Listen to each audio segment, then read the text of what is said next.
पारनेर तालुक्यातील करजुले हारे येथे राजेंद्र आंधळे गेल्या 40 वर्षापासून ऊसाच्या रसाचा व्यवसाय करत आहेत. कल्याण अहिल्यानगर महामार्गालगत त्यांनी हा व्यवसाय सुरू केला असून कडबा, बांबू, गवत यांच्या सहाय्याने त्यांनी ग्राहकांना बसण्यासाठी जागा बनवली आहे. रस काढण्यासाठी लाकडी ऊसाचा चरक असून बैलांच्या सहाय्याने नैसर्गिक पद्धतीने हा रस काढला जातोय. यामध्ये अद्रक, लिंबू, मीठ टाकल्यामुळे रस अधिकच चवदार लागतोय. या व्यवसायातून त्यांना महिन्याला 1.5 ते 2 लाख रुपये मिळत आहेत. या रसाची चव न्यारीच असल्याचे इथील ग्राहक सुद्धा सांगतायत. पाहुयात सविस्तर. Bureau report, senior express, Karjule. रस बनवताय, काय पद्धत असते नेमकं, कशा पद्धतीने बनवलं जातं? पहिल्यांदा आम्ही ऊस साफ करून घेतो, पूर्णतः साळून घेतो, नंतर इथं चरकात रस काढतो. त्याचा अद्रक, लिंबू काय असेल ते टाकतो. किती दिवसापासून व्यवसाय? व्यवसाय 40 वर्ष झाले. बरं, काय महिन्याचं उत्पन्न काय होते? महिन्याला 1-1.5-2 लाख रुपये. हा ऊस घरचा असल्यावरती काय बरं? हा पूर्ण नफा आहे आमचा. काही बाहेर म्हणजे या वर्षी ना घरचा नाही, दरवर्षी घरचा ऊस असतो? प्रत्येक वर्षी घरचाच असतो, क्वचित एखाद्या वर्षी आम्हाला बाहेर. हे जे बाजूचं तुम्ही बनवलंय बसायला, हे दरवर्षी नवीन बनवताय का? हा, दरवर्षी नवीन बनवतो. दिवसभर इथं थंडावा राहतो याच्यामुळे? हा, गारवा राहतो. खाली पाणी मारतो आणि वर हे वैरण, त्याच्यामुळे गारवा राहतो. रस घेतलाय तुम्ही आता, कसं वाटतं तुम्हाला? चव? चांगलं वाटतं, नैसर्गिकरित्या चांगलं वाटलं.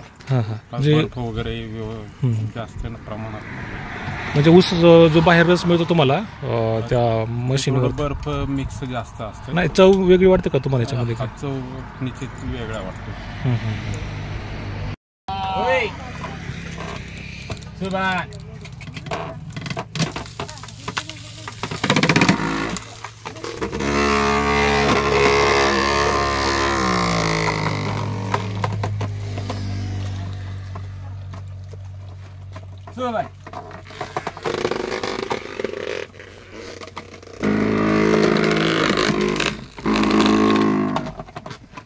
ऊस आमचा बहुतेक घरचाच असतो, हुंड्या ऊस जातीचा म्हणून ऊस.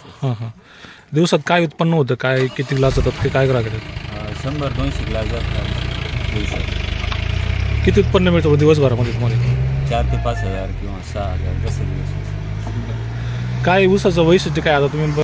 पूर्ण नैसर्गिक आहे इथं. लाकडी चरक किंवा गावठी ऊस, हुंड्या ऊस पूर्ण नैसर्गिक आहे.